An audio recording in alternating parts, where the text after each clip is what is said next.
Colony collapse disorder, a phenomenon that has recently hit North America, Europe, Australia, and New Zealand, where bees abandon their hives in droves, never to return, leaving behind only the queen and immature bees to a fate that can only spell death. With up to 70% of the bee population missing in action, CCD is rapidly garnering global media attention. But the big question that remains is why? There are several theories out there about the causes of CCD. Some scientists think it could be due to the use of certain pesticides, varroa mites, changes in weather patterns caused by global warming, or other parasites. And then there's the likelihood that perhaps this phenomenon is being caused by technology, more namely by the electromagnetic radiation from wireless communication devices like cell phones and cordless handheld phones. When you take into consideration that cell phones were released to the public without any pre-market testing, and that recent studies have linked cell phone radiation to a 40% increased chance of brain tumors and also to sleep disorders, headaches, increased risks of cancer, and genetic damage to human brain tissue, it is only logical to question whether it may be harming other living creatures as well. Scientifically, there is mounting evidence supporting the correlation between colony collapse disorder and mobile phone radiation. It has been known since 1929 that bees are highly sensitive to electromagnetic fields.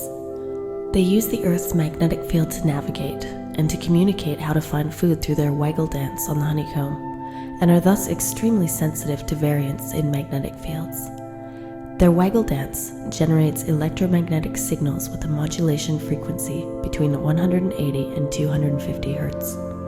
GSM cell phones just so happen to emit frequencies of 217 Hz. When you consider this eerie statistic, it is indeed very likely that the phones interfere with bees' ability to navigate and communicate. In 2003, at Landau University in Germany, a team of scientists directed by Jochen Kuhn and Hermann Stever performed a study on bees' navigation systems.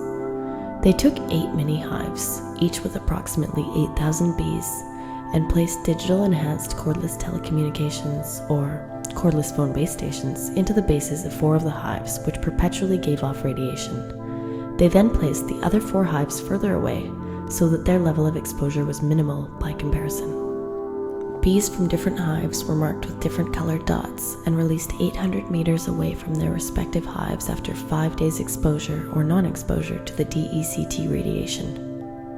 Unsurprisingly, the exposed bees produced less honeycombs and took far longer to return to the hive. In fact, many of the exposed bees did not return to the hive at all. Only 7% managed to find their way home versus 40% of the unexposed bees. Although the Landau study does not conclusively prove that there is a correlation between bees and mobile phones, it does bear weight in proving that radio frequencies have an effect on bees and are a probable cause of colony collapse disorder. A 2003 study done by beekeeper professor Dr. Ferdinand Ruzicka can be used to build on this theory. In September 2003, Ruzicka published a questionnaire in the beekeeping journal Der Beinnovator. 20 beekeepers participated. All 20 participants had hives within 300 meters of a cell phone base station. 38% of the beekeepers surveyed said that their bees displayed more aggressive behavior after the installation than before. And 63% of the beekeepers also reported new and unexplained symptoms of CCD since the installation of the mobile phone base stations. Although these studies are by no means conclusive, they do provide significant evidence to suggest that mobile phones and other types of wireless communication devices do have an impact on bees, humans, and other living organisms. With over 2 billion cell phone users worldwide and growing, if our mobile phones and the radiation they emit are truly causing so much harm to these delicate little beasts, then what can be done about it?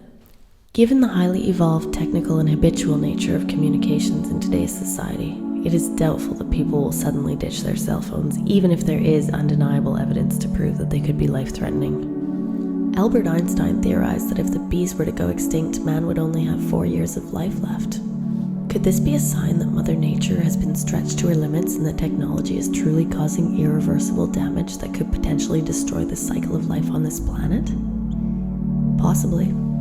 Unfortunately, there is no easy answer. Cell phones have become an integral part of the infrastructure of modern-day communication, and with the rapid evolution of our highly technological society, communication is as vital to our survival as food, clothing, and shelter. So if our phones are truly causing cancer, killing the bees, and contributing to a multitude of other global problems, what can we do about it? For starters, you can power down your cell phone when you aren't using it. You can also keep your phone further than 9 feet away from you when you aren't using it so that the radiation won't affect you. Perhaps you may even want to invest in a landline. There are lots of other things you can do too that are completely unrelated to cell phones. Buy organic, walk or take the bus, reduce, reuse, recycle, and compost. Turn off the lights when you leave a room, and never ever leave the water running when you brush your teeth. One of the best things you can do, ultimately, is to be aware. Read between the lines when somebody tries to sell you some newfangled, ultra-modern gadget you probably don't need. Ask questions and demand better answers. Every little thing makes a difference.